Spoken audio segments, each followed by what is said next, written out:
Dear champs, how are you all? Welcome back to our channel Learn and Grow Better. As you already know, हम कर रहे थे science class 7 chapter 10 respiration in organism. Last but not the least जो question हमने discuss करे वो सब आपको डिफरेंट प्लेलिस्ट में मिल जाएंगे और ये है हमारे इस चैप्टर का last question answer. Most probably हमने हर एक क्वेश्चन आंसर को बहुत डिटेल में डिस्कस कर लिया है और आपका सारा का सारा कॉन्सेप्ट जो है इन सभी क्वेश्चन आंसर्स के थ्रू रिवाइज हो जाएगा. तो आप कहीं ना कहीं कोई भी क्वेश्चन घुमा फिरा कर आ जाए तो आप बहुत ईजिली उसको समझ कर आंसर लिख पाओगे, क्योंकि वीडियो में आंसर के साथ साथ हमने ये भी डिस्कस करा है how to attempt that particular answer, how to attempt that particular question. तो ये सब हमने वीडियोस के थ्रू कवर करा है. अगर अभी तक आपने उन प्रीवियस वीडियोस को चेकआउट नहीं करा तो जल्दी से जाइए, चैनल पर आपको प्लेलिस्ट मिल जाएगी एज मैंने पहले भी आपको बताया. अपार्ट फ्रॉम दिस अगर आपको कोई भी डाउट है तो आप कॉमेंट सेक्शन में ज़रूर बताइएगा. So the question is state difference between inspiration and expiration.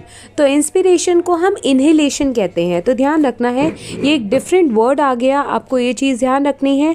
inhalation को inspiration भी कहते हैं. अगर क्वेश्चन में आ जाता है define inspiration तो आपको तो पता ही नहीं चलेगा, तो ध्यान रखना है inhalation प्रोसेस को ही inspiration प्रोसेस कहते हैं और expiration को हम कहते हैं exhalation.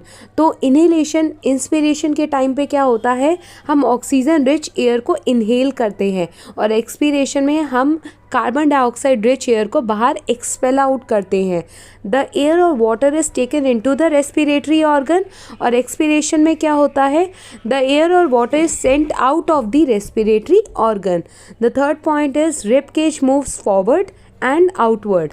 तो जब इंस्पिरेशन करते हैं तो हम जब आप खुद करो इनहेलेशन करो, सांस लो, तो क्या होगा, रिब केज जो है बाहर की ओर आ जाएगा, आपकी चेस्ट कैविटी जो है फॉरवर्ड डायरेक्शन में मूव करेगी, बाहर की ओर आएगी.